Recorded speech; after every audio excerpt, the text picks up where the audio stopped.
Let not your heart be troubled. You are listening to the Sean Hannity Radio Show podcast. So like many of you, I have trouble sleeping. I have insomnia. No matter what I tried, it wouldn't work until I met Mike Lindell and I got my very own MyPillow. It has changed my life. What makes MyPillow so different is MyPillow's patented adjustable fill. In other words, you can adjust the patented fill to your exact individual needs so you get the support you need and want to help you get to sleep faster and stay asleep longer. Just go to MyPillow.com or call 1-800-919-6090. Remember, use the promo code Hannity. When you do, Mike Lindell will give you his best offer ever. Buy one pillow and get another one absolutely free. MyPillow, made in the USA, 10-year unconditional warranty, and it has a 60-day, no-questions-asked money-back guarantee. You have nothing to lose. So it's time for you to start getting the quality of sleep that you've been wanting and we need. Just go to MyPillow.com or call 800-919-6090, promo code Hannity. Take advantage of Mike's special 2-for-1 offer.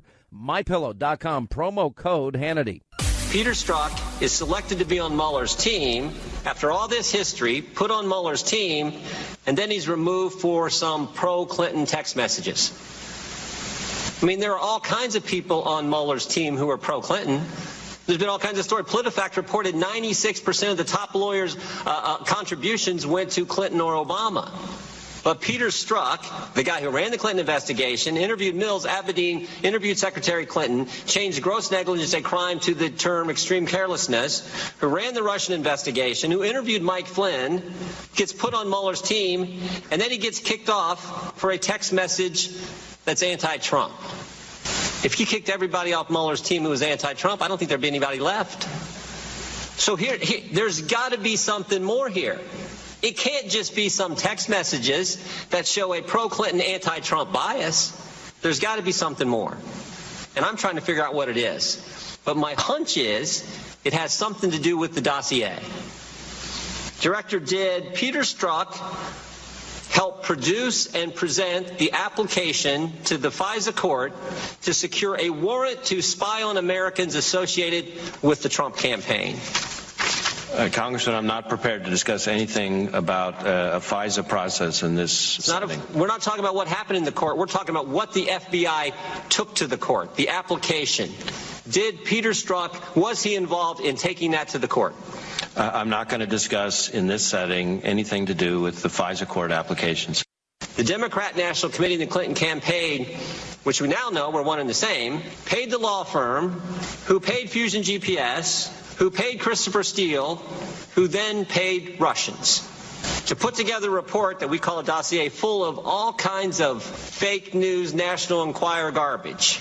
And it's been reported that this dossier was all dressed up by the FBI, taken to the FISA court, and presented as a legitimate intelligence document, that it became the basis for granting a warrant to spy on Americans. And I'm wondering if that actually took place. It sure looks like it did. And the easiest way to clear it up is for you guys to tell us what was in that application and who took it there.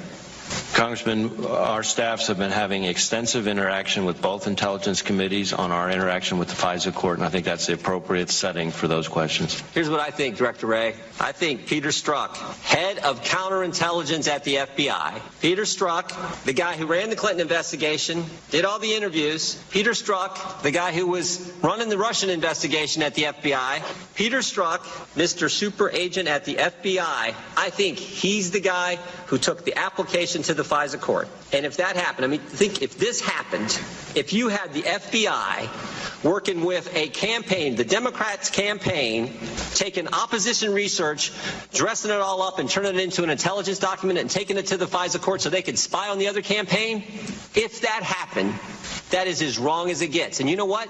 Maybe I'm wrong. You can clear it all up. You can clear it all up for all of us here, all the Congress who wants to know, and frankly, all of America who wants to know. You can clear it all up by release. We sent you a letter 2 days ago. Just release the application. Tell us what was in it.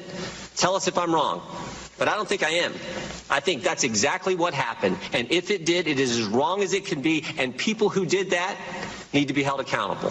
Congressman, we will not hesitate to hold people accountable after there has been an appropriate investigation, independent and objective, by the Inspector General into the handling of the prior matter. And based on that, I will look at all available remedies, depending on what the facts are when they are found. As to the access to the dossier, That's something that is subject of ongoing discussion between my staff and the various intelligence committees. There's nothing prohibiting you, Director. Is there anything prohibiting you from showing this committee what was presented to the FISA court? The application you all put together at the FBI that was presented to the FISA court. Is there anything preventing you from showing us that? The time the gentleman has expired. The Director can respond.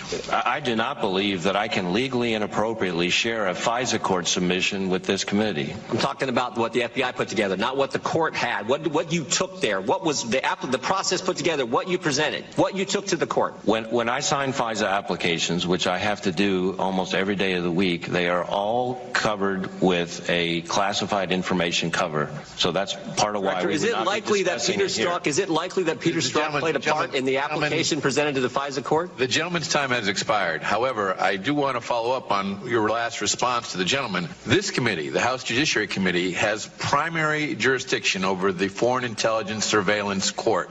Yeah. So any request for documents coming to any part of the Congress should include the House Judiciary Committee, and if it is classified in any way, shape, or form, it can be provided to us in a classified setting. But that is information that we are very much interested in, Mr. Chairman, very much want to receive. Just a question to the Chairman. Yeah, I don't think there's anything prohibiting the FBI from giving us what they used to put together what was taken to the FISA court. That's what we're asking for, and there is nothing prohibiting him from doing that. I don't think there is either. The time of the gentleman has expired, however. Do you care to respond to that, Director Dray? No, I think I've covered it. All right, part of the explosive hearings that took place today in the hearing with Christopher Wray, the FBI director, and we still have more questions than answers at this point, but an amazing job. I've got to say, Jim Jordan was a total complete rock star, asking Wray if Peter Strzok used the Steele dossier as it is an application to get the FISA warrant to spy on, then candidate and then afterwards President-elect Donald Trump and his campaign and anybody associated with that campaign. Now, remember that dossier was full of lies, misinformation, propaganda, bought and paid for by Hillary Clinton, her campaign, and as Donna Brazile said, the Hillary Clinton-run DNC turned out to be lies. What an irony, right? What a boomerang back on Democrats. Hillary Clinton paying for a dossier full of Russian lies to manipulate the American public in the lead up to an election. And then the FBI in bed with this guy? It's unbelievable. Now, we have new developments on this case today that I think will blow you away a little bit because we have a senior Justice Department staffer. He works directly under Deputy Attorney General Rod Rosenstein. Rod Rosenstein appointed in the case of Robert Mueller to be the special counsel. Well, guess what Rod Rosenstein's BFF did? Well, anyway, we find out that he actually, now we got to backtrack here. Now, he had contacts with the Fusion GPS team that was responsible for the Hillary Clinton bought and paid for anti-Trump propaganda lying dossier. This is unbelievable, confirmed by Fox News today. And until this morning, Bruce Orr was an associate deputy attorney general, a post that placed him 4 doors down from his boss, the guy that appointed Mueller, Rod Rosenstein. Now Orr has been ousted from his office off the 4th floor, the main justice floor, although he's going to retain, I guess, his position as director of organized crime drug enforcement task forces. The whole house of cards, as I've been predicting, it's now coming tumbling down, and it's only the beginning. I can't tell you all I know yet, but it's coming. Tick-tock, it's there. And we've not been wrong on a tick-tock prediction yet. Now, Orr has been ousted from this job on the 4th floor of the main justice, and initially senior department officials could not provide the reason for his demotion until James Rosen over at Fox News learned that evidence collected by the House Permanent Select Committee on Intelligence, that's the one chaired by Devin Nunes, indicated that Orr met during the 2016 campaign with Christopher Steele. Well, he's the guy that paid for the Russian lies, the guy that was paid by Hillary. It's unbelievable. It's all beginning to come crashing down. Do we care about Trump-Russia collusion? Do we care about Hillary, Russian propaganda, lies to influence an election and distort a presidential campaign? Unbelievable. Additionally, House investigators have determined that Orr met shortly after the election with Glenn Simpson. Who's Glenn Simpson? He's the founder of Fusion GPS, who's been trying to desperately hide from what it is his firm has been involved in. This is like black ops, op research that he's involved in here. They're the firm that hired Christopher Steele. Christopher Steele is the one that paid the Russians for the lies on Donald Trump and using the funds of Hillary Clinton and the DNC that's run by Hillary Clinton. You can't make this stuff up anymore. Now, so what we saw is, and what's coming, by the way, and what could be the most significant congressional hearing since Donald Trump became president, well, now the House Judiciary announced today that they're going to question Attorney General Rod Rosenstein over the reports that the Mueller investigation has been compromised by a pronounced anti-Trump bias that I've been telling you about all week. And the committee's announcement came just hours after Rosenstein told NBC News that he's satisfied with the way Mueller is handling his job and the probes being conducted. Anyway, a press release was issued by Bob Goodlatte. He said, I'm very troubled by the recent controversy surrounding staff assigned to the special counsel investigation into the Russian interference in last year's presidential election. One investigator has been removed from the special counsel's team for sending anti-Trump, pro-Hillary texts. And by the way, so was his girlfriend. He's also believed to have played a key role in the Clinton investigation. Well, that's the one that he teamed up with Comey in writing the exoneration before the investigation as it relates to the email server scandal. And that allowed her and her associates not to have the laws of this land applied the same way they'd be applied to all of you listening to this program. And she goes unpunished for what we know are crimes with the private email server scandal and not mishandling classified information, top secret information, special access program information, and destroying the same. And then covering it all up by deleting all the emails, 33,000 of them, that we now know weren't about yoga, a wedding, a funeral, and emails to Bill who doesn't email. And then busting up hard drives and acid wash and bleach bit and the whole bit. They're writing her exoneration way before they did the investigation. So it's a disgrace if you believe in the Constitution. Constitution is our foundation of laws in this country.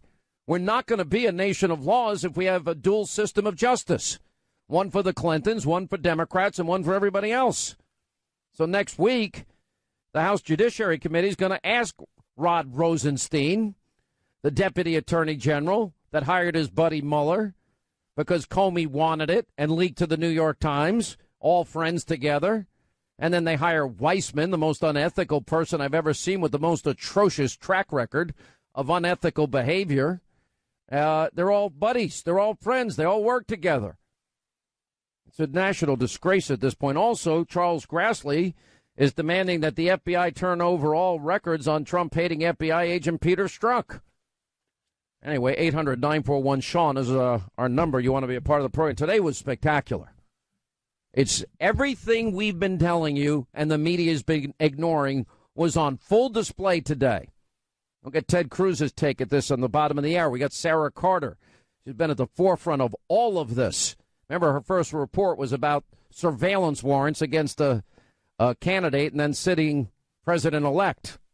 Then we've got a debate on that. We got pollsters, Doug Schoen, John McLaughlin, so much more coming. All right, only 2 words you need to remember while making your list and checking it twice this holiday season. Tommy John. They are the revolutionary men's underwear, T-shirt, sock brand, and they have redefined comfort for men everywhere, including and especially me. All Tommy John underwear is crafted from the most comfortable fabric you'll ever use. It's impossible to be uncomfortable in Tommy John. Plus, their innovation never takes a day off at Tommy John, even during the holidays. They're constantly thinking of new ways to give you the best product you've ever tried. Like their patented undershirts I wear every day. Well, they stay tucked in and literally pull perspiration right off your body. And also, Tommy John, their underwear is backed by the best pair you'll ever wear, guarantee, or it's free from TommyJohn.com. So give the gift of life-changing comfort for the holidays. TommyJohn.com/Hannity. You get 20% off your first order.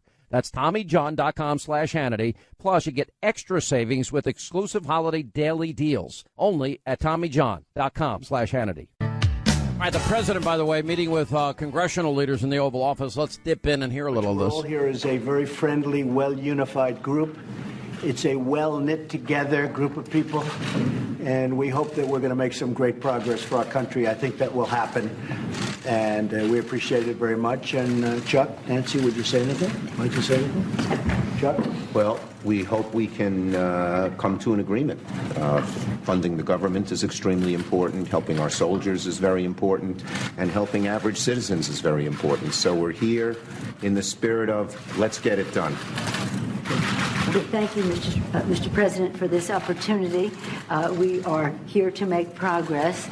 We have some important issues that we share with you. As you have described the opioid crisis in our country, we want to address that, help our veterans, as CHIP, children's health insurance, and again, all things that have bipartisan support in the Congress. Very good. Thank you, Nancy, very much. Mitch? Mr. President, we're here to reach a bipartisan agreement to finish out the year, and glad that you invited us and happy to be here. Thank you very much. Paul? Glad we're here to resume conversations. Mike, you have anything? One sentence. I'm grateful for the leaders of both political parties. This is a time of great opportunity in this country.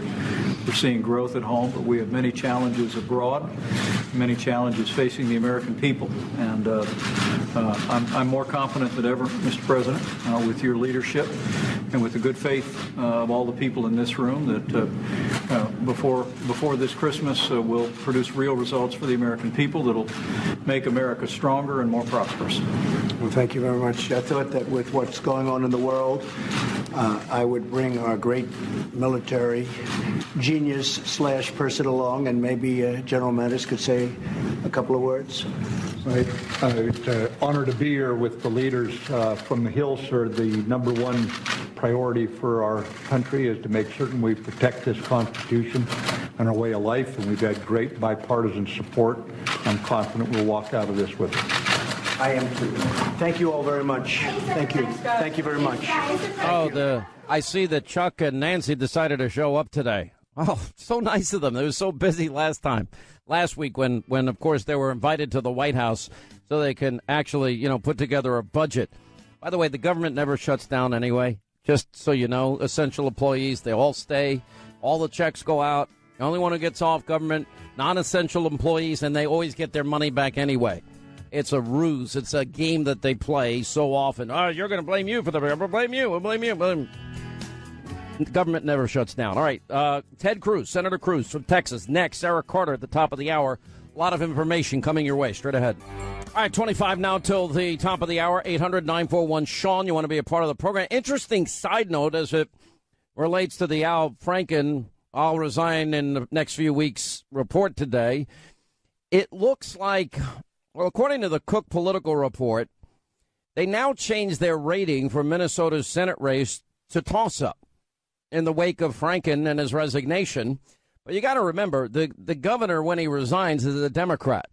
The governor is going to put in that spot the person that he wants to be elected next November, because that will then happen next November, the election, based on what the state law of Minnesota says. So anyway, the governor's Mark Dayton, a Democrat, and he's expected to appoint someone that Democrats want to run in the midterms next year, leaving a lot of people speculating that the lieutenant governor, Tina Smith, is probably the top pick. And although widely considered a blue state, Democratic nominee Hillary Clinton, she won the state by just over 43,000 votes. That state nearly flipped when you think about it. And Franken won his 2008 race by narrow margins as well. So I think Republicans have already been targeting blue congressional districts where President Trump performed well to try and gain some ground. It's fascinating. That's like the only one thing that the Republican Party wants in terms of Donald Trump. Well, we'll take if you can bring people, if you can give me your endorsement, but we don't want anything else to do with you. I mean, that kind of speaks volumes about everything and about how politicians in general actually work. All right, 800-941-SEAN is our number. You know, there's very few people in Washington that I really believe are principled in fighting and keeping promises and doing a good job. I was very happy with what the president did yesterday, making Jerusalem the capital of Israel. I don't know why 4 other presidents had promised it, and they never got it done. I think back, and I watch and remember Ted Cruz in 2013 saying, hey, House and Senate, I'm doing a filibuster. We actually have the constitutional authority, separation of powers. We spend money.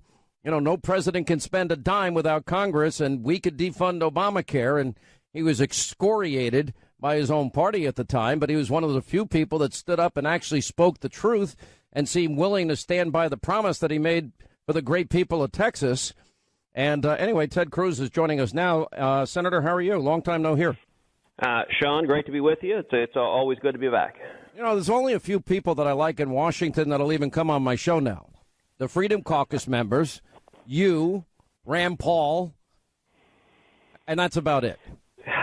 Well, it's and by the way, I don't give a rip if they're going to come on, and this is my reason, is because you stood there alone and they beat the crap out of you for actually telling them what their job is and keeping a promise, and it never got done.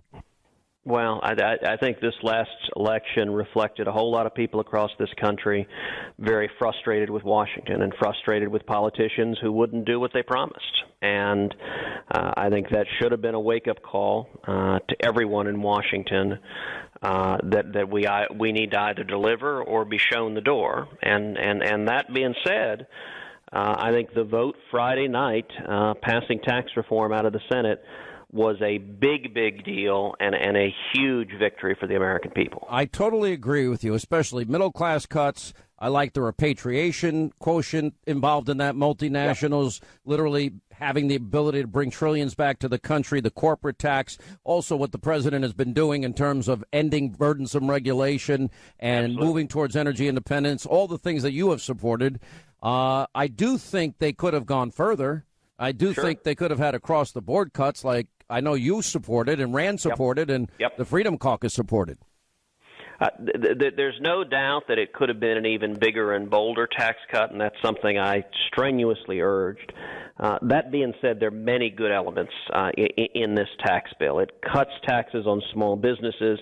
It cut taxes on job creators, which should generate more jobs and raise wages. And I'll tell you, there were several battles that I was intimately involved in this tax cut debate where we prevailed and conservatives prevailed. You know, 2 months ago, I began publicly calling for ending the Obamacare individual mandate as a part of tax reform.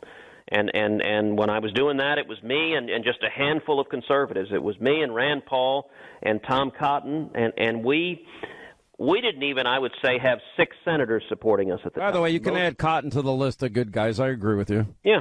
The 3 of us were making the lonely case for that, and most of our colleagues were wary that it would jeopardize tax reform, and we made the case vigorously, both privately and publicly. This is the right thing to do, the individual mandate. It's an unfair IRS penalty on 6.5 million people because they can't afford health insurance.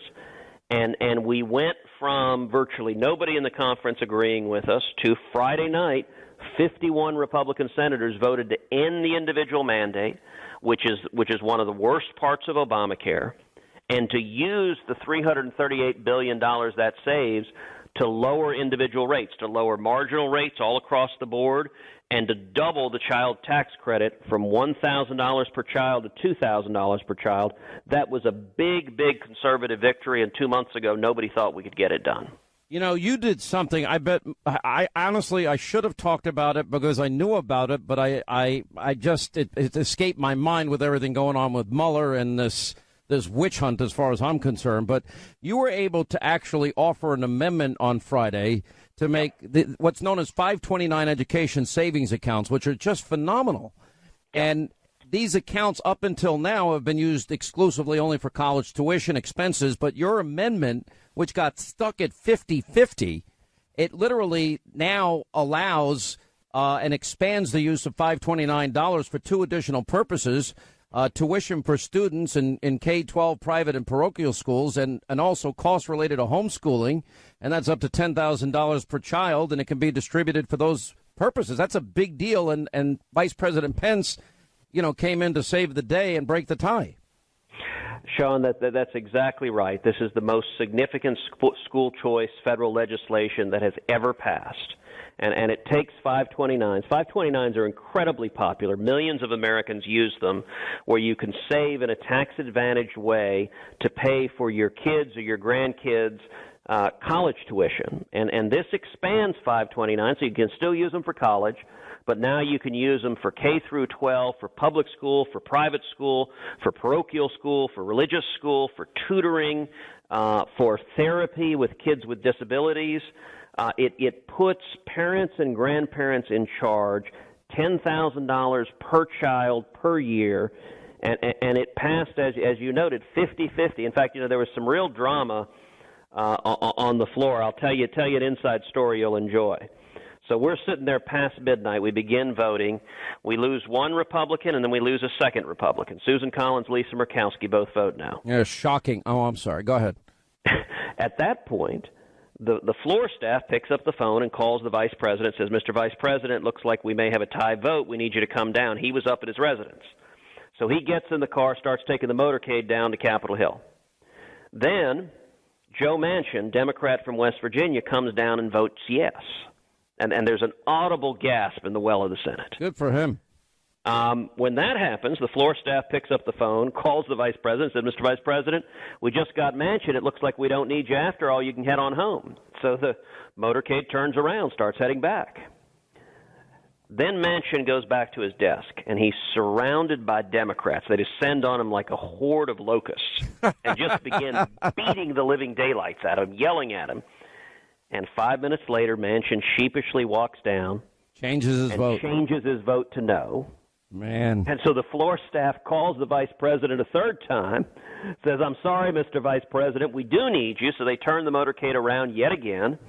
He heads from the Naval Observatory to the Capitol. Past midnight, he comes onto the Senate floor, said the ayes are 50, the nays are 50, the Senate being evenly divided. The vice president votes in the affirmative, and the biggest school legislation in history is adopted, school choice legislation. I can't thank you enough for this. One of my frustrations has been that, like, if you look at the health care debate, and I know for a fact because the people that saved that bill in the House were the Freedom Caucus. Yep.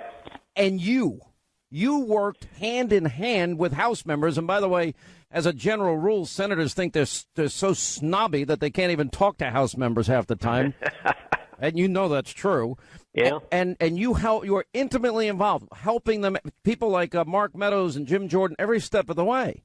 Yeah, absolutely. And what was missing in that debate, Senator, you know what was missing? You're talking about the biggest education change. That's a big idea. Yeah. All right. So is health savings accounts. Absolutely. I've been quoting Musgrave and Goodman, Patient Power for all my career almost. Yep. I've been putting on this poor doctor from Wichita, Kansas, Dr. Josh Umber, to say, hey, $50 a month, unlimited care, 24/7, 365, a 95% reduction on pharmaceuticals. Hello, wake up. There are models and paradigms we can adopt. Well, you're exactly right. And listen, conservatives, we win when we tell the truth, when people hear the truth. Liberals win when they effectively hide the truth and lie because their ideas don't work. They fail. Our ideas, free markets, work. One of the things in this entire tax reform debate that I've been trying to do is trying to do everything I can to move the public debate. So I've done now 2 different debates on tax reform with Bernie Sanders on CNN, town halls. By the way, I watched you and I said, they can't pay you enough to do that, but go ahead. Well, it's important. I mean, you're doing it every day on the airwaves, but we've got to, Margaret Thatcher said, first you win the argument, then you win the vote. We've got to explain and lay out the truth. And I have to confess, Sean, my favorite moments in the debates with Bernie Sanders is when I turned to him and I said, one of the things I love about Bernie is he's very honest. He admits he's a socialist. He ran as a socialist. He told the voters of Vermont he wasn't a Democrat, he was a socialist. He that's what he believes in. But I turned to Bernie and said, Bernie, since this is a debate on tax policy, let me ask you, what is the difference between a Democrat and a socialist on taxes? Nothing. Well, Bernie was silent for 4 or 5 seconds. And then he said, I don't have an answer to you. And I said, you know what? Neither do I. That's such a that's a grand slam. Why you get in the debating arena with you is what do you think of this Franken thing? Well, look, I think he did what he had to do. The allegations against him are serious, and they kept coming, one woman after another after another. The allegations on their face appear very serious, and so at this point, I don't think he had any choice, and he did what he had to do. And we've seen all across the country powerful men in Hollywood, in entertainment, in journalism, in politics, who abused their position, and engaged in sexual harassment or sexual assault. It's wrong, and I think it's a good thing that people who have behaved abominably and who have abused others are being called to account. I don't disagree, and I think at the end of the day, this is going to be a better environment.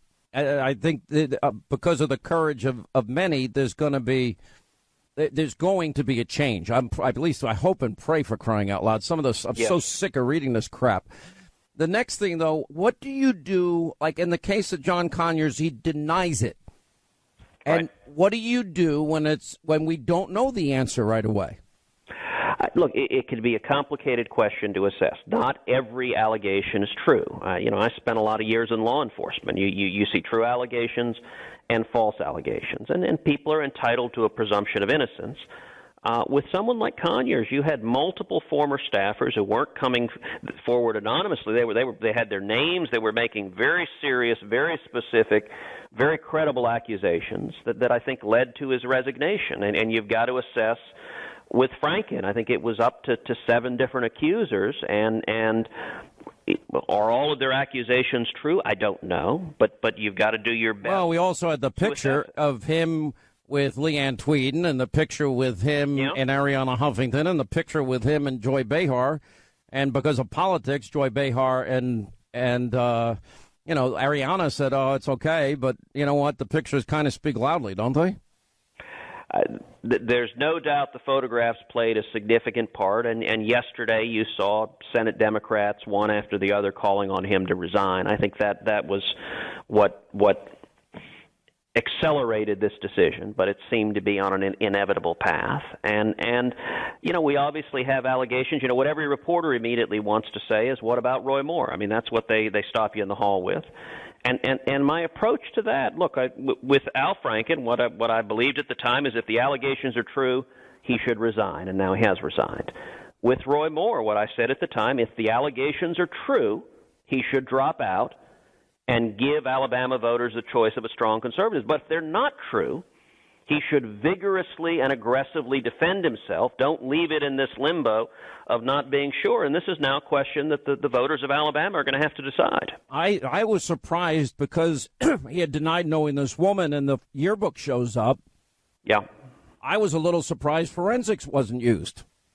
Well, I will say that is one of the most disturbing things. Is it's now been a couple of weeks since these allegations arose, and the yearbook was, I think, the single most concerning piece of evidence about one of the most serious charges, and it still has not been handed over to a third party to investigate and to verify whether it's accurate or not. By the way, I had an expert that said if he had his writings at the time, they'd be able to tell. Listen, I got to run, but Senator, we owe you a debt of gratitude. You have been true to your promises, one of the few in D.C., and we do appreciate it. We really do.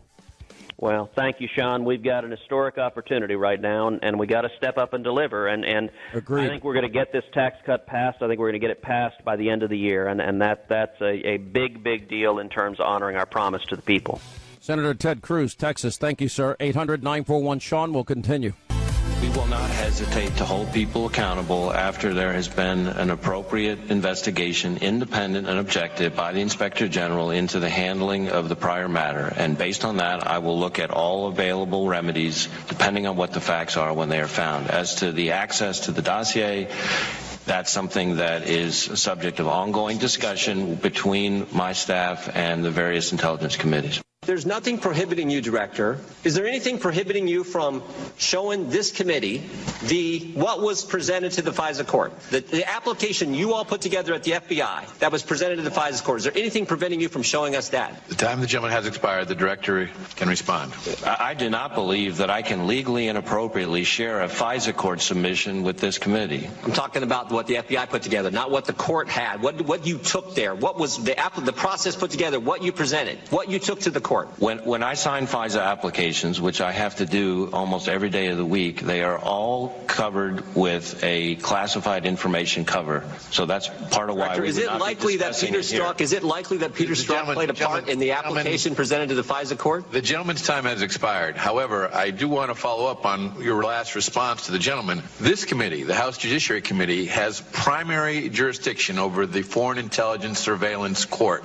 Yeah. So any request for documents coming to any part of the Congress should include the House Judiciary Committee, and if it is classified in any way, shape, or form, it can be provided to us in a classified setting. But that is information that we are very much interested in, Mr. Chairman, and very much want to receive. Just a question to the Chairman. Yeah, I don't think there's anything prohibiting the FBI from giving us what they used to put together what was taken to the FISA court. That's what we're asking for, and there is nothing prohibiting him from doing that. I don't think there is either. The time of the gentleman has expired, however. Do you care to respond to that, Director Gray? No, I think I've covered it. All right, hour two, Sean Hannity Show. Amazing exchanges. That was part of it. Jim Jordan was so on his game today, and that was him questioning the FBI Director, Christopher Wray, continuing to press Wray on whether Peter Strzok submitted the FISA application and whether or not the FBI worked with the Hillary campaign, if that's as wrong as it gets. And then Bob Goodlatte and Jordan continue arguing over the FBI submitting Strzok's FISA application. And it raises a lot of questions. Number one, you know, all the irony just stands out in front of us, and that is that, wow, I thought we were looking into Trump-Russia collusion. And here you have a Hillary Clinton campaign. Hillary Clinton bought and paid for. Hillary Clinton, through her running of the DNC, bought and paid for Russian phony, salacious dossier that was paid for in an attempt to influence and propagandize and distort and lie to the American people in the lead up to an election. And then, of course, it raises the question, was this phony dossier used to obtain a FISA warrant in an effort to spy on either candidate or then President-elect Donald Trump? It appears it probably was. Sarah Carter, investigative journalist, is with us to discuss this and so much more. We got a lot of news on this breaking today, as I told you in the last hour. Sarah, I mean, I thought Jordan couldn't be any better today. I thought Jordan was very poignant. And I have to say that I thought Director Wray with the FBI was also he indicated a lot of things without saying them, right? He wanted to walk that fine line of objectivity. He knows that there's an ongoing investigation. He doesn't want to trample on that right now. He knows they're very, very close to releasing some information from the Inspector General. But he did say emphatically that based on the findings of the Inspector General, and I think he has some clue, right? He has to know what's going on to a certain extent. I mean, because they're investigating people within the FBI, senior officials within the FBI. Based on the findings of the Inspector General, he will take the appropriate action. But Jordan made a really good point that they've been asking for this documentation. They have oversight over the FBI, and that is their place to get that documentation. They don't have to, the FBI doesn't have to withhold this documentation from them. So I think they're expecting to see that. And, there's been more news today. I mean, we're looking at now a senior Justice Department official, Bruce Orr, has been, basically demoted for meeting with Christopher Steele, Sean. They found out that he had met with Christopher Steele. They found out he had met with people from Fusion GPS, who was the firm that hired, Christopher Steele to put together this salacious dossier. So now that we're peeling back this onion, I mean, it's not even an onion anymore. It's a ball of yarn that's unraveling all over the place. Well, we also have Senator Grassley demanding that the FBI turn over all records on Trump-hating FBI agent Peter Strzok. On top of that, I think this is an important point that you're meeting here. You've got a senior Justice Department staffer who works directly under Deputy Attorney General Rod Rosenstein, caught meeting with Trump dossier author, propaganda, lies he paid for with Hillary Clinton money to get lies from Russians about Donald Trump. And I mean, I think this is outrageous. I mean, the fact that, evidence collected by the House Permanent Select Committee on Intelligence, Devin Nunes, indicating Orr met during the 2016 campaign with Christopher Steele, that then goes to the heart of, well, what did Comey know? And when did Comey know it? And, that goes to the question of, did Comey want to pay this guy, hire this guy, Christopher Steele? That goes to a ton of questions. It goes to everything that we're looking at. How many people here were connected with this? How did the FBI handle this dossier? How did the FBI, if at all, verify anything that was in that dossier?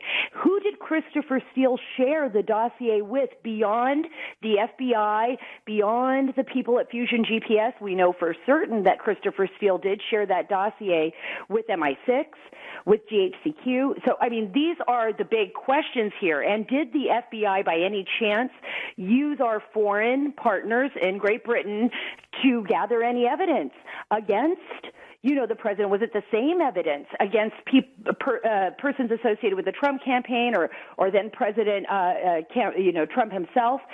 Did they use that in order to gather this FISA information? That would be very wrong. It would be piggybacking off of the same bit of evidence that wasn't even evidence to begin with. Well, now I want to know the involvement of Rod Rosenstein. I mean, because if we look at this guy, he's a senior Justice Department staffer. I guess he was working on the ever so important fourth floor, if I'm not mistaken, and he lost his prestigious location. But this guy was working directly under Rod Rosenstein. And now, what does Rod Rosenstein know about it? What does James Comey know about it? And then you look at the nexus between James Comey and the leak to the Columbia professor, to the New York Times, and the appointment of Mueller and Rosenstein and Comey and others. They're all best buddies. And Weissman, right? That's right. And Andrew Weissman, and you have Jeannie Ray and other people very well connected, very much supporters of Hillary Clinton, openly supporting them, maxing out their donations, some of them to the campaign, to the Hillary Clinton campaign. So that's why you see all this kind of animosity and anger, about this investigation up on the Hill. People want answers, and they feel that they're not getting the answers fast enough. I believe that the Inspector General is going to be the best chance at getting the truth out. And I also believe that once that truth comes out, if people broke the law, if there were crimes committed, if they failed to do their due diligence in their jobs, people will be fired. People could be charged. This could be, like we said months and months ago when we started working on these stories, this could be one of the biggest stories of our time. That what was done here on its face, according to sources, was incredibly wrong and divisive and political. And, I mean, it leads to so many different areas, not just the dossier, but we could go all the way back, Sean, to the unmasking and the use of political espionage, and now they're looking at, the possibility that there was political bias even within the Bureau, within the FBI, that was supposed to remain impartial, and like I said, only by the higher-ups, not apparently by the people on the ground that were doing the groundwork to ensure that they were doing their job. Where do you think ultimately this is now going to head, and how does Robert Mueller untangle the mess now he has caused for himself by picking all of these highly partisan people and no Republican counterparts or counterweight to any of this to be a part of his team? I think probably the most outrageous appointment is Andrew Weissman, or at least I did up until I heard about Peter Strzok and now this guy, Mr. Orr. But, I mean, it seems like everybody on that team is pro-Hillary, anti-Trump, and their tentacles reach into every single controversy that we have been discussing for the entire year. Yeah, I know. It's incredible. I would have never thought the beginning of this year, when we first started talking about unmasking, when we first started talking about Uranium One and all of these stories as they followed through, that it would be the same players and the same people involved in the same things over and over and over again. And as far as what Robert Mueller's going to do, we know we heard a statement from Rod Rosenstein, yesterday, that he's very happy with how Mueller's handling this investigation. I could tell you a lot of people in Washington are not happy about it at all and want some answers.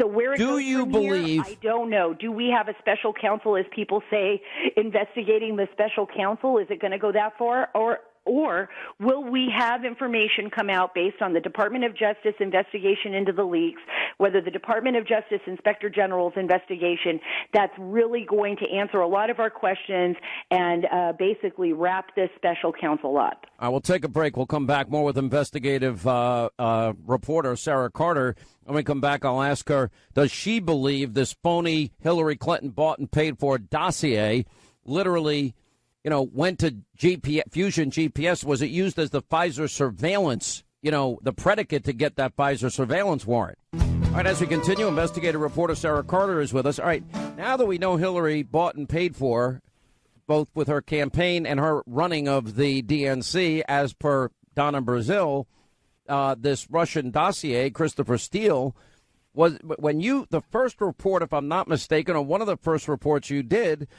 was about how there were warrants against then candidate and then President-elect Trump. And you suspected there were a number of them. Now the question is, was a Pfizer warrant issued based on the Hillary Clinton bought and paid for dossier full of lies?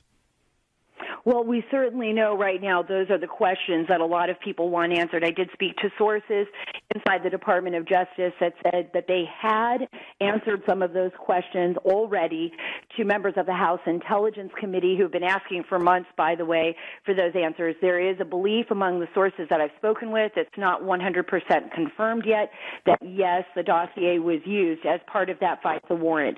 Now, that is not confirmed yet, though, but I want to make that very clear.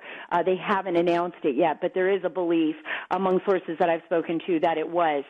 This is going to change everything, I believe, because they have to be able to say, and the FBI has to answer these questions to the Senate and House Judiciary Committees that has oversight over the FBI.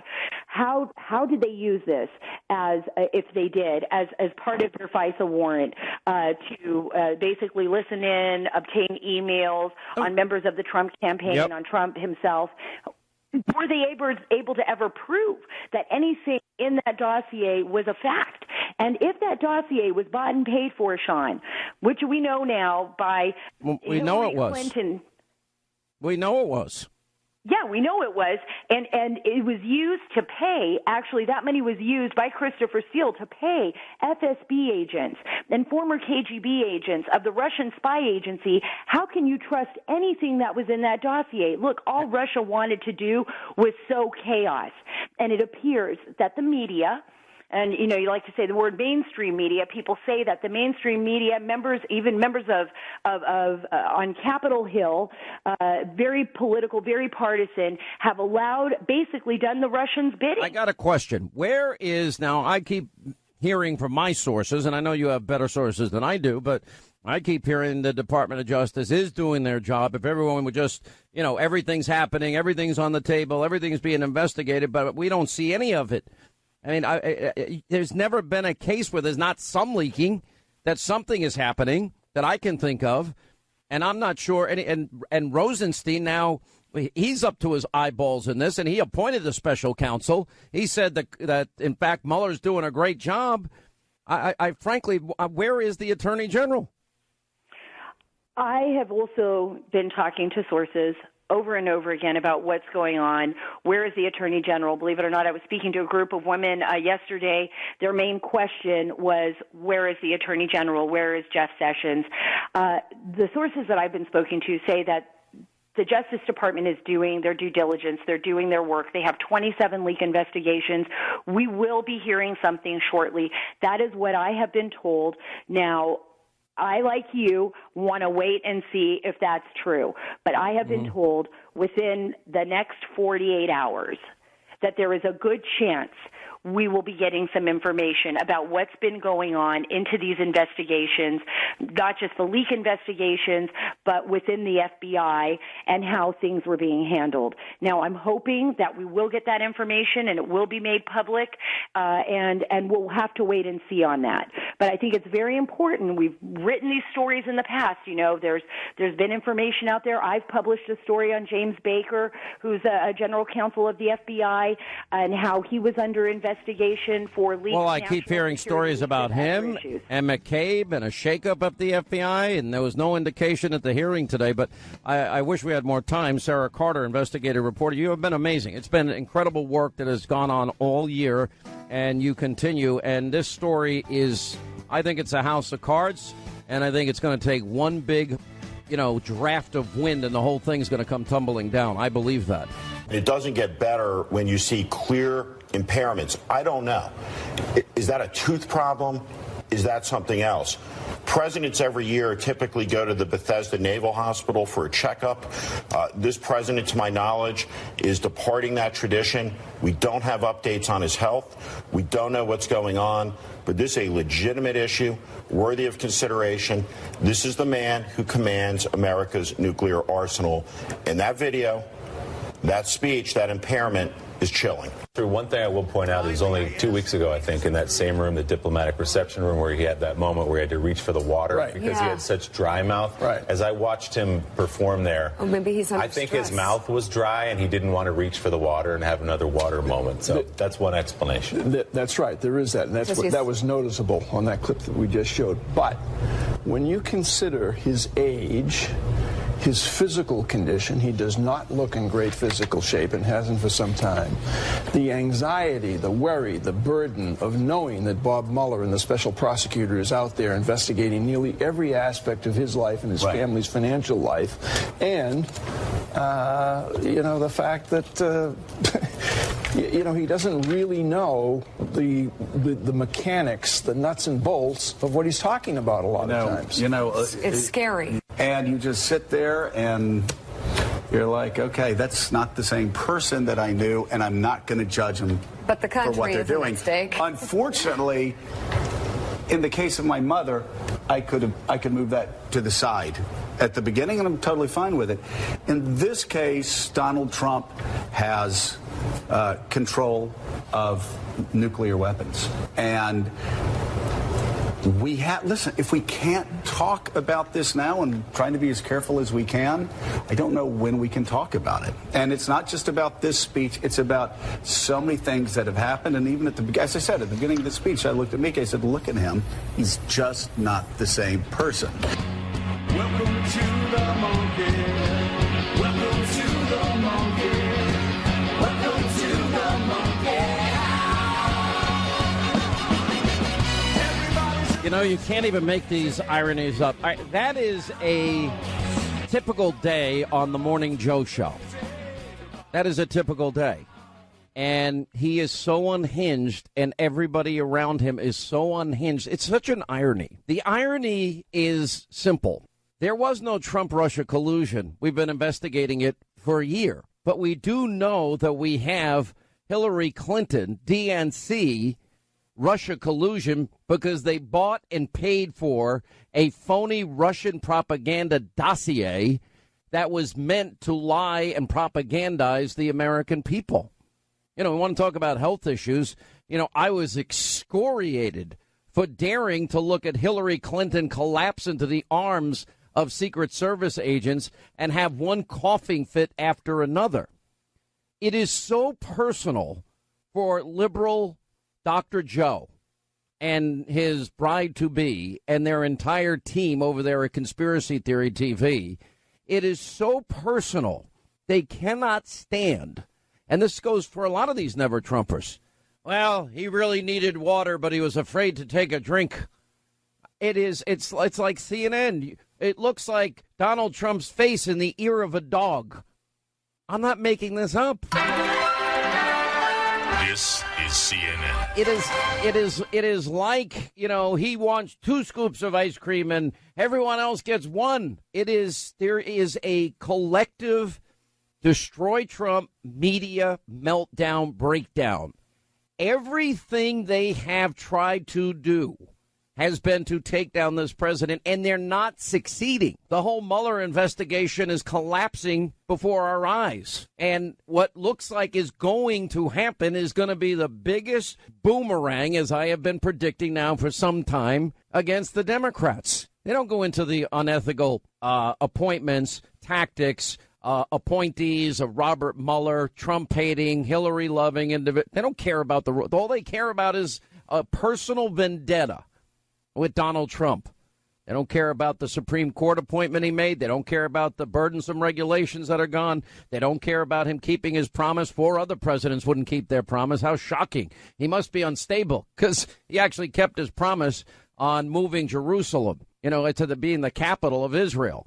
Oh, my gosh, Donald, what a horror. He got his tax plan, for the most part, through Congress. Oh, my gosh, that's another horrible thing. He's stuck with repeal and replace and even went after his own party for not standing on their principles. This is horrible. This is a man that is not stable. He's gone and he's visited the entire world in China and Vietnam, all over the place. And I actually know the president, have been around the president. These people have nothing to do with the president.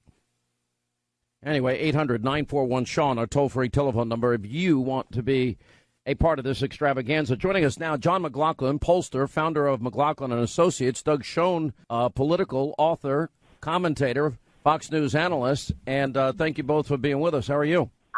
Just fine, Sean. Great to be with you. Doug, I'll just ask you, as a Democrat, how do you I understand if people don't like a president. I understand that they oppose a president, but there's a certain emotional detachment where it is a fixation now that they wake up every day, they'll ignore any other real news, and they go with every conspiracy theory. Hatred now is literally foaming out of their mouths every morning, and it's bizarre to me. Well, in the annals of medicine now, there's a new disease that has been isolated, but there is not a cure for it. It's called TDS, or Trump Derangement Syndrome. It's so true. I disagree with the president on a lot. You know that, Sean. But I know him to be somebody who is deeply committed to what he believes, to his worldview, and I believe him to be working hard and working consistently. Again, I say this as a Democrat, but more important, I say it as an American, because I say to people when the North Koreans come or our adversaries come, they're not going to ask whether we're liberals or conservatives, Democrats, or Republicans. They're going to come after us as Americans. We have to stand together as Americans, and I am part of what I would call the loyal opposition, and I underscore loyal. But, you look at what happened here. We've had, 4 or 5 presidents now promising, every Democrat that I mentioned yesterday, all saying that Jerusalem should be the capital of Israel, and he gets no credit for that. Why didn't Obama do it? Why didn't Clinton do it? Why didn't George W. Bush do it? John McLaughlin. They should have. Well, I tell you, Sean, for me, it's a special gratification because, as you know, over 2 years ago, I was fortunate to poll for Prime Minister Netanyahu, and the Obama administration tried to rig that election against us. They interfered in that election. They tried to undermine him, and Prime Minister Netanyahu was able to win because the Israeli people listened to him, and they wanted a strong Israel that was secure and would be able to protect themselves. And then just last year, I also got to poll for President Trump. And, the one thing after the election a year ago in December when he called me to say thank you, and we were talking about the election, I had some good polling numbers at the time, and I said to him, this was a historic election. No one has ever gone on to beat the Republican establishment and then go on and beat the Washington establishment. And I said, you got to put your helmet on because they're going to come after you, and they're going to try to undermine your popular ratings, because if you're popular, they can't stop you from implementing your agenda. And he doesn't, he's doing it. I mean, yesterday when he signed the order to recognize Israel as the capital, which the Israelis wanted, which Jerusalem as the capital, right? Yeah. Jerusalem, right. Every other country tells us what their capital is, and we recognize and put an embassy there, except for Israel. But he's disrupting things that the establishment is afraid of when he changes everything. The tax cuts, making America more secure, securing our border. He's doing so many things that he promised he was going to do that the political establishment, I mean, they're basically trying to undermine this guy with like some sort of fishing expedition. Because, we have our polling firm represents 22 Republicans. One of them in the House, one of them is Pete King. Pete King's telling me there is no evidence of any collusion with the Russians. None. He basically says, and I was on the campaign. I could tell you there was no collusion. And it was just absolutely ridiculous.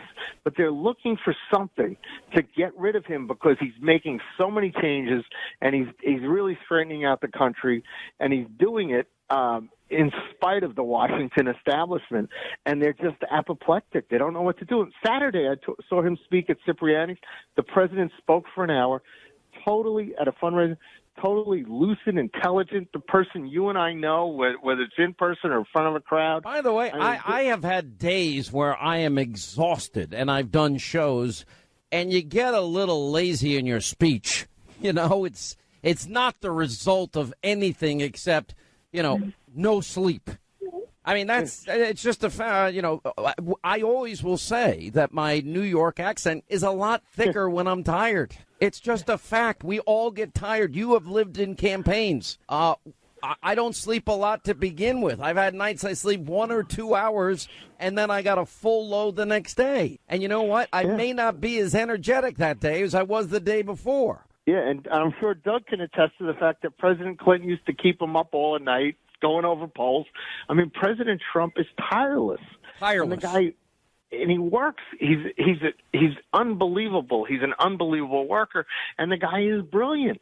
And the D.C. establishment and the elites around the world are just apoplectic. They just want to try to get rid of him. What's your reaction to yesterday's decision and these attacks on the president, Doug? Look, I am somebody who has worked. I worked for Menachem Begin 40-odd years ago in Israel. I have worked for 4 prime ministers, and I would say that I was proud as an American Jew that the embassy was moved, and I can only say that we have to stand firm, because the only way to prevent an intifada is for us to say this is a final decision. The embassy is going to move to Jerusalem. It is the eternal, indivisible capital of the state of Israel.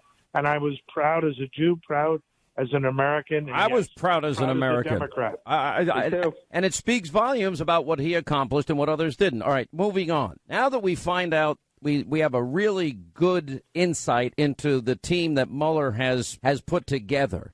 Democratic donors, pro-Hillary, anti-Trump individuals, people that have, been responsible for some travesties of justice, unethical conduct, made up laws, etc., overturned by the Supreme Court, Fifth Circuit Court of Appeals, etc. Where do you go when you see such a biased team put together by a special prosecutor? I have a simple answer. We need, and I've said this on your show, your TV show, Sean, we need a special prosecutor to look at Uranium One, the dossier in Hillary. And I think it behooves the Justice Department to appoint a second special prosecutor to look at Secretary Clinton. We'll take a break. We'll come back. Doug Schoen with us. Also, John McLaughlin. 800-941-SEAN is our toll-free telephone number. If you want to be a part of the program, we have a Hannity shootout about all of these issues. And Al Franken, of course, saying today he plans to resign in a couple of weeks. 2 more women have come forward.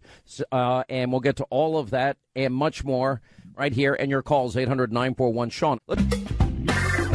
All right, as we continue, pollster Doug Schoen and the pollster John McLaughlin. John, I'll ask you the same question I asked Doug. Now that we know this merry band of Trump-hating Clinton Obama donors, DNC donors, were all selected by Robert Mueller, and their ethics now are very questionable, whether they can actually do this investigation to begin with. What do we do at this late hour? Well, I think the one thing that's coming across and it's not coming from the mainstream media. It's from yourself, Sean, and from others that it's getting out there. The voters are realizing that they're on a fishing expedition. And instead of the Russians colluding to interfere in the election, what you had is Barack Obama and Hillary Clinton covering up her crimes, corrupting our law enforcement agencies, even the FBI. And now you're finding out that all this bias among these law enforcement professionals who are supposed to be neutral. And, I think they're persecuting people's lives. I mean, Don Jr. had to testify for 10 hours yesterday. And in the meantime, you have General Flynn, who's somebody served our country. I mean, they're getting on some sort of little technical lie. I mean, the president ought to just pardon Flynn, fire Mueller, and if anything, like what Doug's saying is appoint a special counselor or a special prosecutor to go after what Hillary did with Uranium One. It's been well documented. They took over $100 million. I mean, they're going after Flynn for taking some paid speeches. The Clinton Foundation took over $100 million and then gave them the rights to their uranium. I mean, it's absolutely ridiculous. I think I think the house of cards is coming down. I don't even think I have to blow at this point. But the big bad wolf is at the door, and he's going to huff and puff, and this house is going to collapse. I can tell you that. All right, thank you all for being with us. Appreciate it, Doug Schoen and John McLaughlin. An important part of the conversation we've been having the last few months has been about how men abuse their power and privilege to hurt women. I am proud that during my time in the Senate, I have used my power to be a champion of women, and that I have earned a reputation as someone who respects the women I work alongside every day. I know there's been a very different picture of me painted over the last few weeks, but I know who I really am. Serving in the United States Senate has been the great honor of my life. I know in my heart that nothing I have done as a senator, nothing, has brought this honor on this institution. And I am confident that the Ethics Committee would agree. Nevertheless, today I am announcing that in the coming weeks, I will be resigning as a member of the United States Senate. All right, Senator Al Franken announcing he will be resigning in the next couple of weeks. 800-941-SEAN is our toll-free telephone number. You want to be a part of the program. Joining us now to react to all this is Danielle McLaughlin, attorney, constitutional expert. She co-wrote the Federalist Society, How Conservatives Took the Law Back from Liberals. Jonathan Gillum is the host of The Experts. He's got a book coming out now, Sheep No More.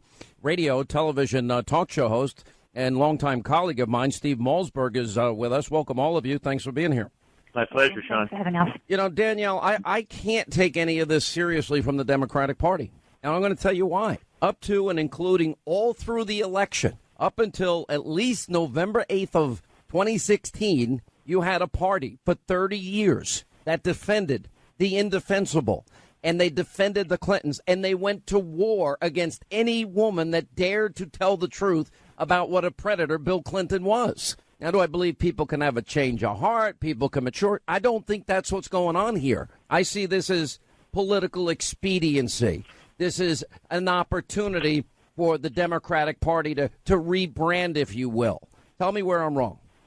I actually don't necessarily agree with you. I think that there's been a sea change in public opinion, and I think that what Franken did today was to try and get some moral high ground for Democrats as they face down Roy Moore and Donald Trump, and they're going to sit there and say, we are getting rid of our own, Conyers is going as well, GOP, stand up. But wait a minute, but just 1 year ago, Steve Malzberg, what were they doing?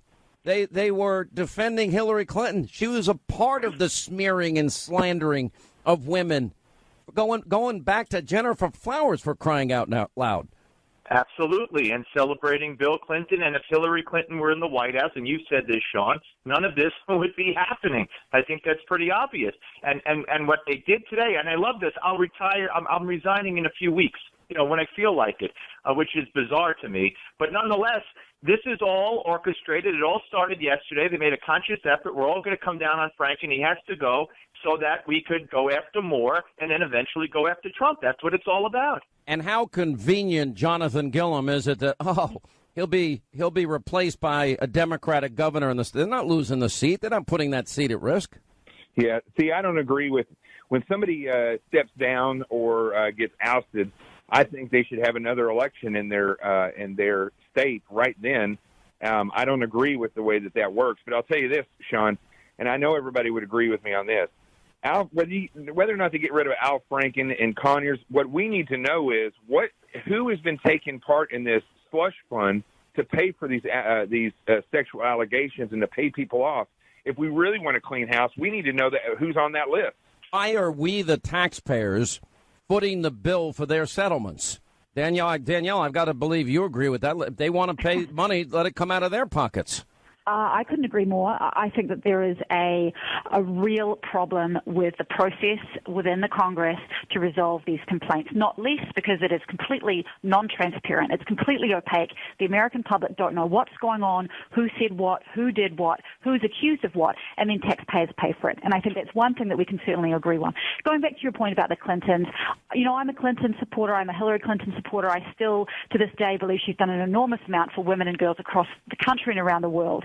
And I want to be very careful about blaming the wife or the spouse or the partner for the sins of. I'm not blaming her. I'm not blaming her at all for the sins, but all of those women weren't believed, and all of those women were called liars. And all of those women, remember, drag $100 through a trailer park. You never know what somebody's going to say. That was all part of her husband's team. She sat there, watched it, and according to many reports, was a part of it.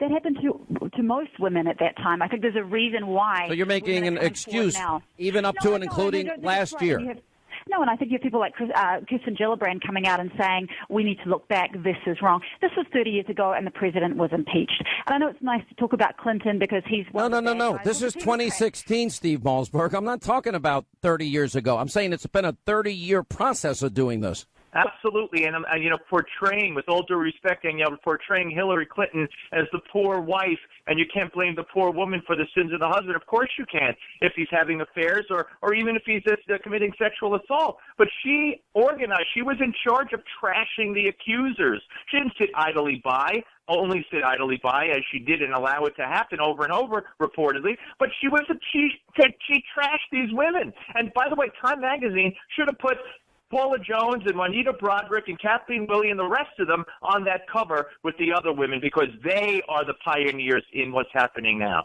Let me ask this. Would you take money from countries like Saudi Arabia and all these countries that practice Sharia and abuse women? They can't drive. Marital rape is not illegal.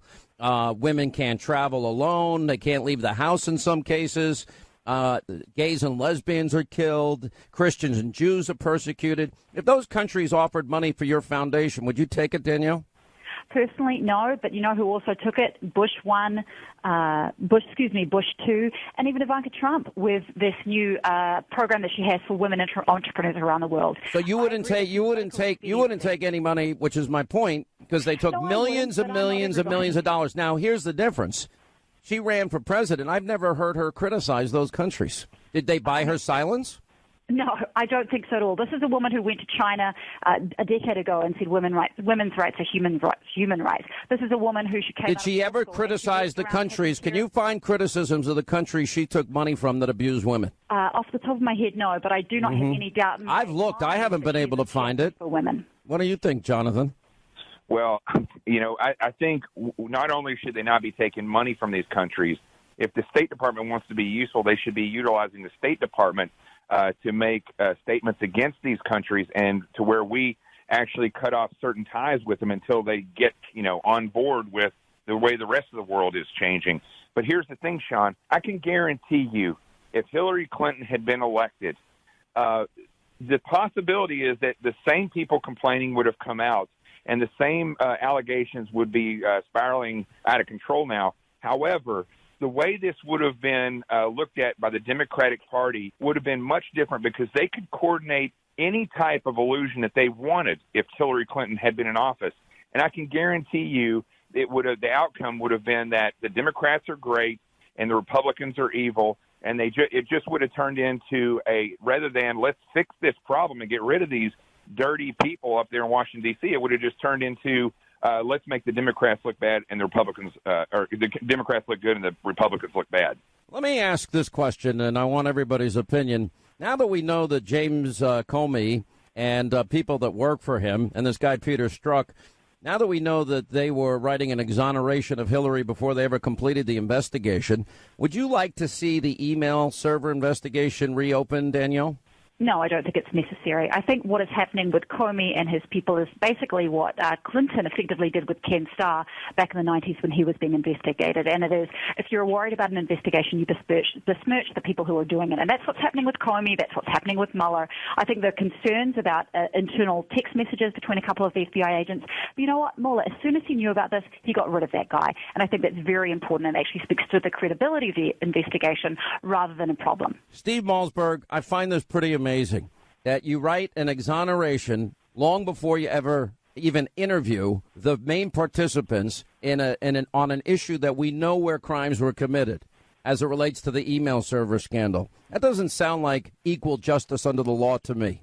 Absolutely. You're absolutely correct. And Jim Jordan today at the committee hearing for the FBI director, Wray, really put him on the spot, and Wray would not respond. He wanted to know if Peter Strzok, the agent you're referring to, also had something to do with the Russian dossier on Trump, that after it was, written up by Christopher Steele, if it was taken by Strzok to the FISA court and presented as a legal document to get a warrant for incoming Trump administration officials. And Wray would not answer the question. And Jordan said, I think I'm right. He was brilliant. He was absolutely awesome. Brilliant tonight. All right, stay right there. Steve Malzberg, Jonathan Gillum, Danielle McLaughlin are with us. We'll also get to your calls in the next half hour. 800-941-SEAN on number. Peter Strzok, the guy who ran the Clinton investigation, interviewed Mills, Abedin, interviewed Secretary Clinton, changed gross negligence and crime to the term extreme carelessness, who ran the Russian investigation, who interviewed Mike Flynn, gets put on Mueller's team, and then he gets kicked off for a text message that's anti-Trump. If you kicked everybody off Mueller's team who was anti-Trump, I don't think there'd be anybody left. So there's got to be something more here. It can't just be some text messages that show a pro-Clinton, anti-Trump bias. There's got to be something more. And I'm trying to figure out what it is. But my hunch is it has something to do with the dossier. Director, did Peter Strzok help produce and present the application to the FISA court to secure a warrant to spy on Americans associated with the Trump campaign? Congressman, I'm not prepared to discuss anything about a FISA process in this setting. We're not talking about what happened in the court. We're talking about what the FBI took to the court, the application. Did Peter Strzok, was he involved in taking that to the court? I'm not going to discuss in this setting anything to do with the FISA court applications. All right, that was the hearing that went on today with the FBI director. I mean, amazing moments. Steve Malzberg, you were referring to that before we went to the break.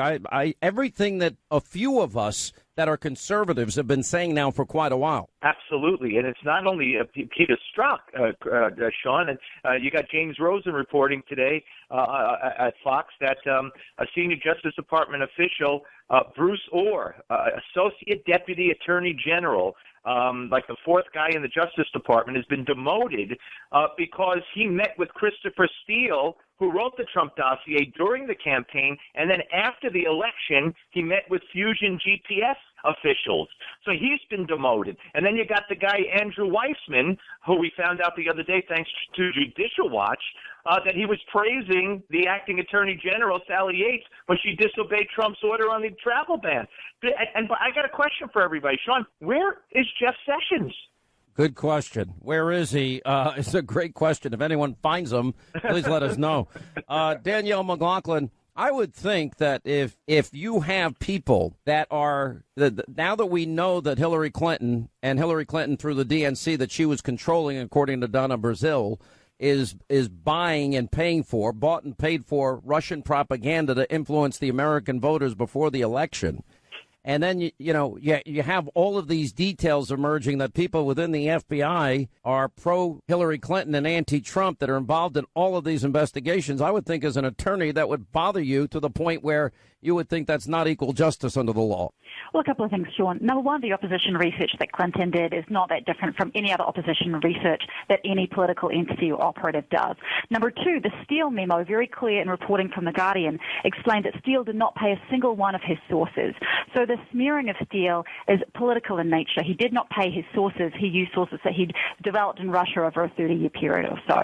So, equal justice under law means exactly that. I think what's happening is people are undermining Mueller. They're undermining many of the operatives within this investigation because they're worried about what is coming out. And as for people like Flynn, Flynn lied to the FBI. Sally Yates went to White House counsel Don McGahn and said, we have a problem with Flynn. Sally Yates resigned she was fired because she wouldn't follow through on the travel ban. And that's her ethical obligation. If she did not think that thing was constitutional, that was her ethical obligation. Let me give Jonathan the last word today. Here's one thing we have to remember when we're looking at all this investigation.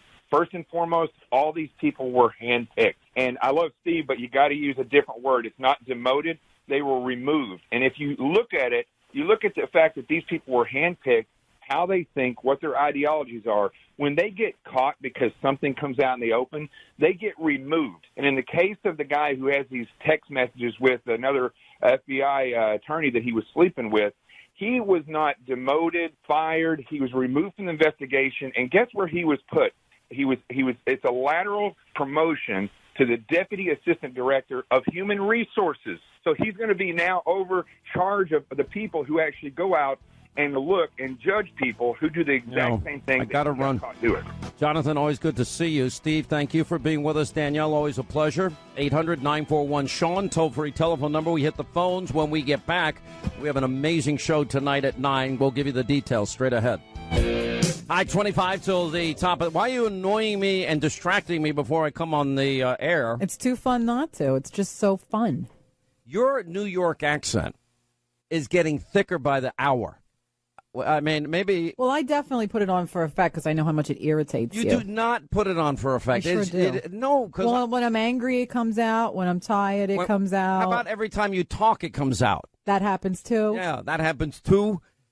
I mean, occasionally. Anyway. Yesterday we were on the road, and I was very tired. And so we were at another studio, and I said, I need some coffee. And the whole room turns around, and the guy was like, you from Louisiana? I'm like, that's very funny. It's hysterical. Thank you very much for playing. But I wondered if you were going to talk about your award.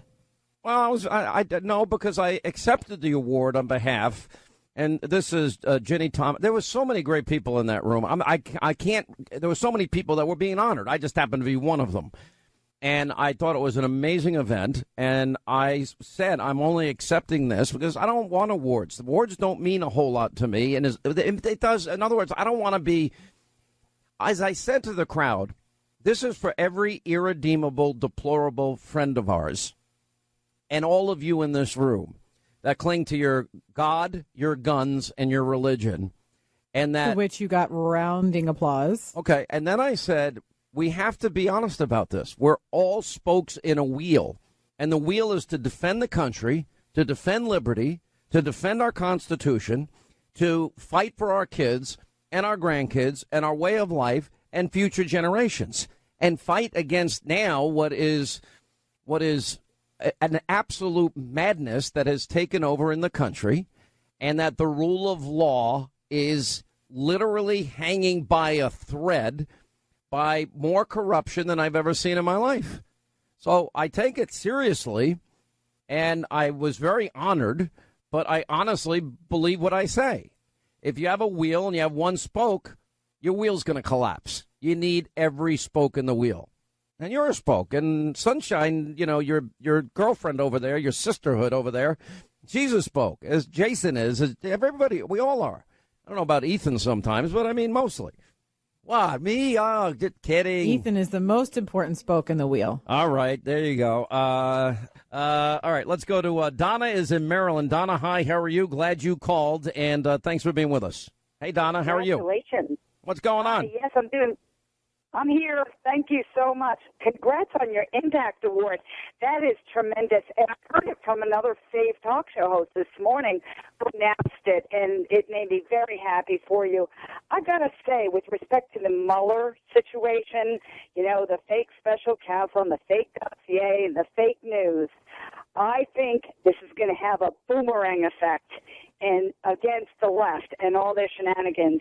The deep state is about to be unraveled, and I think it's going to start with the FBI, and who knows where else it's going to go. But I think you're correct. I think their house of cards is coming down. Yeah, I do. I believe it. And it's happening sooner than I think people imagine. I would say by January, some point in January, we're going to learn that Donald Trump had nothing to do with Trump-Russia collusion. Absolutely, positively nothing. All right, let's get to our busy phones here as we say hi to John in York, PA. John, hi, how are you? Glad you called. Hi, Sean. How you doing today? I'm good, sir. What's happening? The way I see it is like this. With the evidence that's come out now about the Mueller investigation, where it's tainted, I don't see a problem with the president firing Mueller. I mean, he could appoint an Alan Dershowitz, who seems as... Look, Alan Dershowitz has been amazing on this issue. There's my disagreement with him. It's actually pretty profound. I love his consistency and his intellectual honesty, and I think he's absolutely right. We can't criminalize political differences. All of that is true, but I in my heart, and I think the facts bear out, Hillary Clinton committed multiple crimes, felonies. And I just worry that if Hillary Clinton has a separate justice system for her, and we have a dual justice system in the country, and we don't have equal justice under the law, then our Constitution's meaningless. And I think it's profound. And I think the great irony in all of this is the person that should have been investigated was never investigated. And I think that's a big problem. Anyway, thank you for the call. Back to our phones. Let's say hi to Dan in Michigan. Dan the man, how are you? Glad you called, sir. What's going on? Hey, Sean, listen, you've walked this Mueller thing right to the point where you asked the question, what now? The last few days, you're like, what now? And a quick point, you have to demand this what now, and that is Jeff Sessions used the argument for political. He is recusing himself, so there's zero hint of political or personal bias. Now that Jeff Sessions has seen that he's been hoodwinked and tricked, he has to step, and there is political and personal bias in abundance, as you've laid out. Jeff Sessions has to step back in because those are the same standards he used to drop out. So he has to say, holy smokes, I want an independent. It's not independent, and he's got to step in and end it. And then the second point to your question you always ask, or people always say, okay, then what? After if Sessions steps back in, he doesn't need to appoint anybody. He needs to end it because there is no collusion. I think what Rod Rosenstein said yesterday was beyond the pale. With everything that we have exposed, and I won't try to regurgitate it all in the last moments of the show here today, but for him to say he's happy with what Mueller's doing and doesn't see how unethical this all is, how dangerous this all is, how biased this all is, how absolutely atrocious this process has been, then Rod Rosenstein is useless and has no business being in his job. Let's go to our phones as we say hi to Larry in Washington, D.C., or was it Washington State? Where are you calling from? Aberdeen, Washington. What's going on, my friend? Glad you called. Hi, Sean. It's a pleasure to talk to you. Pleasure's all mine. What's up? I would like to know why Sessions doesn't start an investigation with this uranium thing, because Mueller and Rosenstein and those guys, they signed off on this.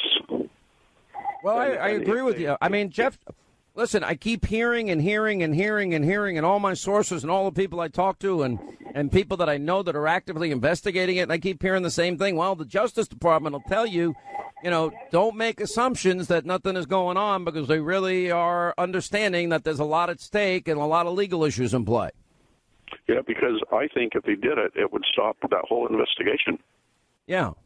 Well, listen, this investigation has now become an absolute witch hunt.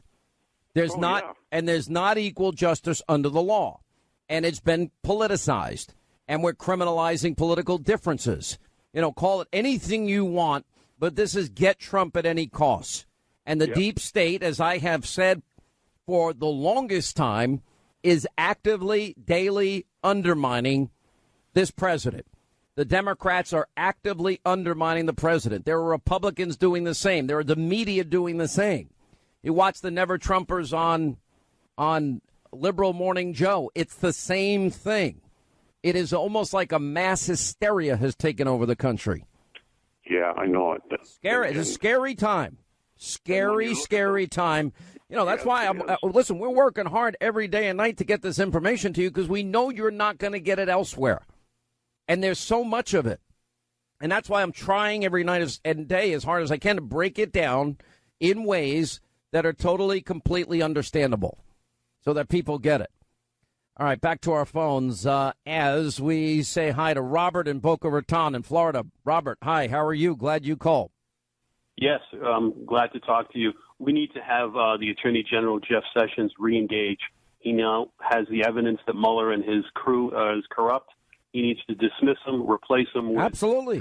Where is he? I know. I'm saying the same thing. I mean, we've got to get some movement here soon, or I'm going to tell you there's going to be a mass calling. I can tell you because I hear from Congress of Sessions to go. He needs to reengage, and if he can't do the job, replace him. That's what made Donald Trump great as a businessman, and it's time to replace people who can't do the job. Appreciate the call. Thank you. By the way, Linda, I gave her son a lot of praise. You sent me a picture. When was it? Over the weekend you took? Yeah, we did normal things like taking your children to see Santa. I have nothing wrong with Santa. I mean, it's all fine and good, but I saw the picture of little Liam. How old's Liam? 2 years old now. He just turned 2. Okay, Liam is scared to death of Santa. And I said to you, good. I said, that's not a bad thing because we teach our kids not to trust strangers. Santa is a stranger to him. And not only is he a stranger, he dresses, well, let's say very differently. He's got a beard that we don't see every day, a funny hat, and Santa wants him to sit on his lap and hug him and say Merry Christmas. The funnier so part, the fact that he has a natural instinct not to trust the stranger is a good thing. Okay, maybe I concede the point that it's good to not trust strangers. Mark this point in the tape for a promo. This will be a promo forever. This is going to be a promo. Yeah. But I will say the most funny part about it is he was so excited to meet Santa, and he sees Santa from across the room. He's like, Santa! Right. Santa! He's screaming at the top of his lungs, and I'm just like, okay, this is very subtle. We get over to Santa. We're about 5 feet from Santa, and suddenly he begins to shake and cry, and he's like, no! Don't let me touch him. And it's like the most awful see nothing. experience ever. By the way, I've seen that happen many times. We didn't even get near Santa. We were like 5 feet away. I don't remember. I think my daughter might have been a little eerie. Did you do those pictures when they were little? I don't have many pictures at all. I just, I don't. Now we have them, but I don't go through every single day. I have pictures all over my offices. But short of those that are there, I'm not running through pictures You're not every day. looking at the Santa memories. No, I mean, I'll do that when I'm 80 and, I'm going, out in the you're wilderness. Not investigating the FBI. I'm not investigating the FBI 24/7. But I don't think it's a bad thing that there are kids that are young that have a natural fear of a stranger. I don't. Now, of course, they're going to learn to love Santa and sit on Santa's lap. But I don't know. For some kids, it's, 2, and some kids, it's maybe 4. I mean, I know. Listen, I know. As soon as they figure out Santa's going to give them free stuff. There's presents coming. Yeah, but then I think they get over the fear. I mean, I am raising a Republican, so I kind of like that he doesn't like to get How do you know your son's a Republican? I just know. You can't know that I at know. 2. He likes to work hard. He likes to, he's very respectful to his elders. What does a 2-year-old work hard at? He works hard. He lifts up his playing. tutus. He carries them from one side of the room to the other side of the room. I don't even know what to get that. He builds with blocks. He's a hard worker. No, I see the kid driving that car you bought him around in circles. Yeah, he gets to business out on the lawn. He's got the big Jeep, I mean, it's a real car. Agrees with the Trump tax plan. Oh, geez. Are you serious? I will say. Now, wait a minute. Now that you're going to be a part of the family this year, you're getting, you have to get, Linda presents, and you have to get Liam and everybody else presents. I've been buying presents anyway. She's been Auntie Lauren for a while. All right, my present. Now we're just making it official. My present is Christmas bonus. That's it. I'm not going to go shopping for everybody and pick the wrong thing. And by the way, I did get nice gifts from our team here. I don't like when people spend money on me at all. I don't like it. It's not necessary. I am humbly appreciative. I don't want to talk about the present because with the present comes a big controversy for me, and I don't want to go to the controversy. What is it, Hannity? What is it? That's called a teaser. Yeah, that's called I want a motorcycle. We're going to tell you in the new year. I don't really feel like dealing with the controversy because the last time I ended up with a Vespa, which was nice. But I've never given up my desire to have a motorcycle.